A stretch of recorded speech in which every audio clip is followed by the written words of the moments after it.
back to another episode of WineMastery.co. My name's John Lightfoot, this is Charlie Gibbs. And for those of you who haven't seen the introduction, John isn't here today, he's hard at work in the shop, couldn't make it, so I'm on my Todd, but I've got Charlie to guide me through the world of gin. Charlie is the managing director of Steampunk, I guess you're proprietor as well as, yes. Perhaps even more importantly, rather than being an employee. He's given up his very successful corporate career to come into the world of gin, he has a passion for it. We're just about to try what he refers to as the daddy of his gins, and he's actually selling this not only in the UK but also into Japan. So, wow, well done. Thank you. Thank you. So, be really interested. Sure. How did you come about creating the taste? The recipe for this is quite a traditional recipe, with a little tweaks of our own. Yeah. When we started developing what was going to be a gin range, we had taste panels, and people would come in, fill in cards and say what they liked and what they didn't like. And this was actually one of the early versions. It's quite a traditional gin recipe, as I said, in terms of it's got juniper, cardamom, star anise, arris root, licorice, cassia bark. But then we've added more citrus. So we have orange, lemon and grapefruit. Wow. Okay. And the grapefruit seems to be not a particularly common botanical in gins. And what this then produces is what we call a really bright gin. Okay. So it's very smooth on the palate, and we put that down to the citrus oils that come out in the distillation process. When you're saying grapefruit, it's actually the rind, I guess. It's dried peel, yeah. Okay. Yeah, we get all these from Spain. Okay. And obviously when they reconstitute in the mix, the oils are expressed. Okay. And we find, as I say, we call this a very bright gin.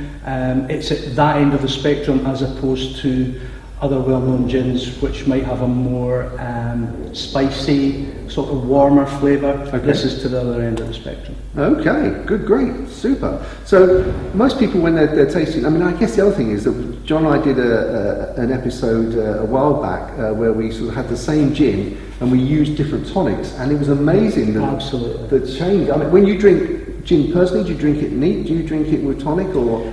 Personally, when I'm drinking gin, if I'm drinking our stronger version of Steampunk gin, which is called Steampunk Pirate, it's the same recipe, but 45% alcohol instead of 40. Whoa. That's about the same as a malt whiskey. Yeah, I guess, yeah. So I tend to just drink that over ice. Okay. Yeah. But the thing for us, we found someone on Facebook actually said to us, I went to make a G&T with Steampunk, and I couldn't find any lemons or limes to add as a garnish, but saw basil leaves on a plant on the windowsill.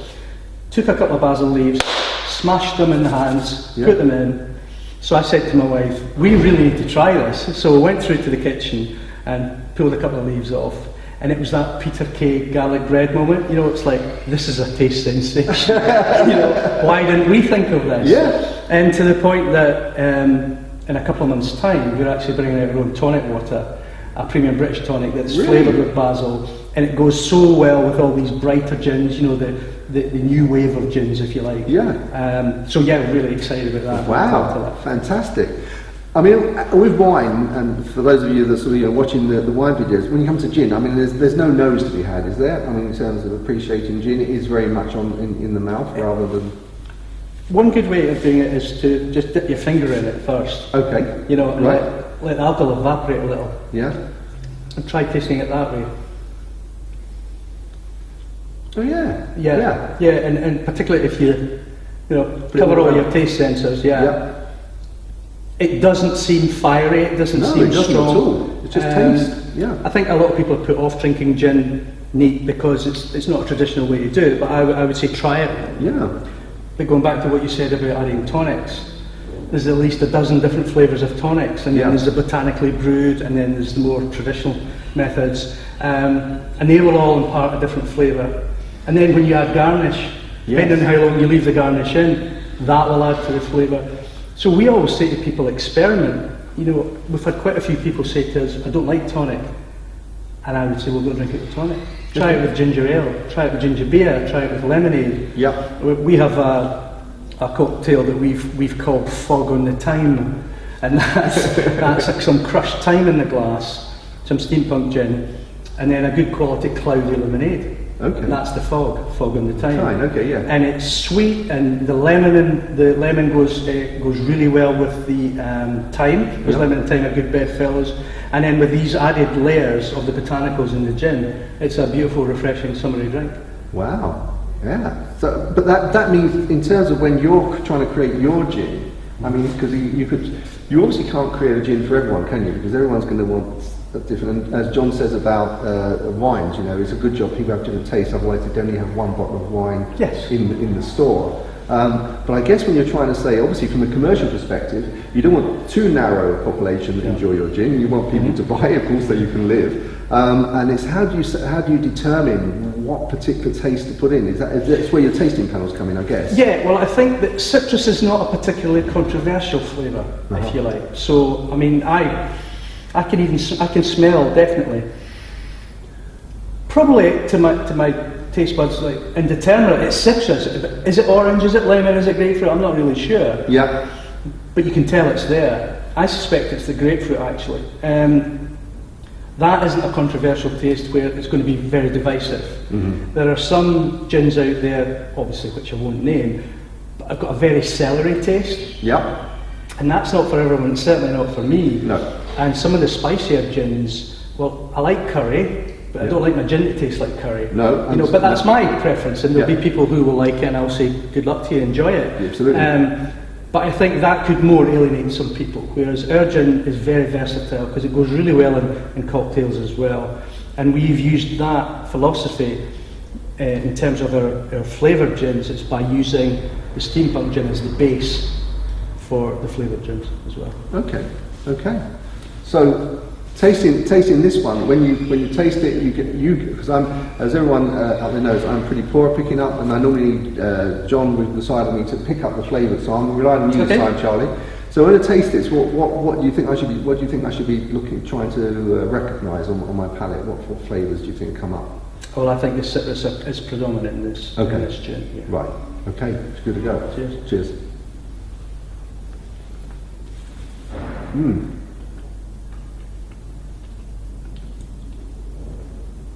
It's very smooth, isn't it? We have this thing that we have a little laugh in ourselves in our company that when we attend food fairs and the like, we have a bottle opener that we've written on with a Sharpie pen, smooth, and we'll say to customers, so what's your first impression of that? And they go, it's smooth, isn't it? And then you hold that up, and it's like a Darren Brown mind trick or something. And that always gets a laugh, you know.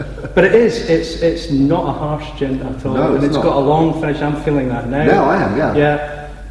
It's got a nice mouthfeel.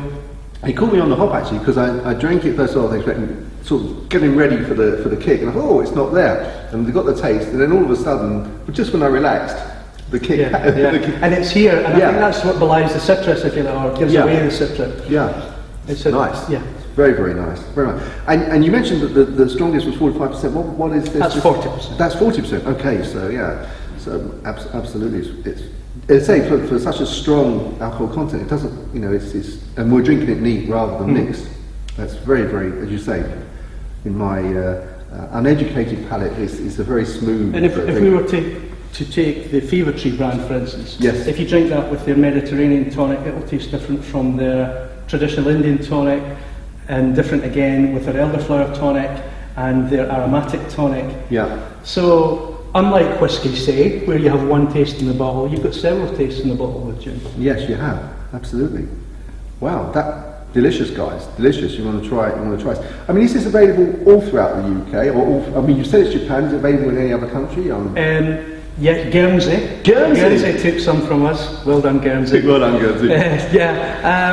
There's a lot of independent wine and spirit stores take it from us directly, but we also have distributors who have their own customers at the service. Yeah. And we've actually got a map in our unit where we are today that shows that we're all the way from Aberdeenshire down to Cornwall. Wow, really? Different places, yeah. And the major online retailers stock it as well. So if someone wanted to try some, would it be best to go on the web, look at your website, or what would be the best? By all means, have a look at our website, because we've got some funny stuff on there as well. We hope you'll like.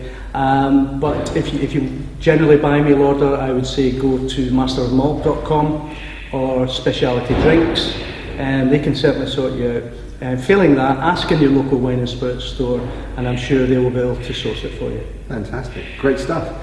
Okay, well, I'm really interested to try the others, so we'll end this one here, and we'll see you in part 3. See you there. Bye. Excellent. I'll just click it off and click it back on, because that way it's easier for when I edit it.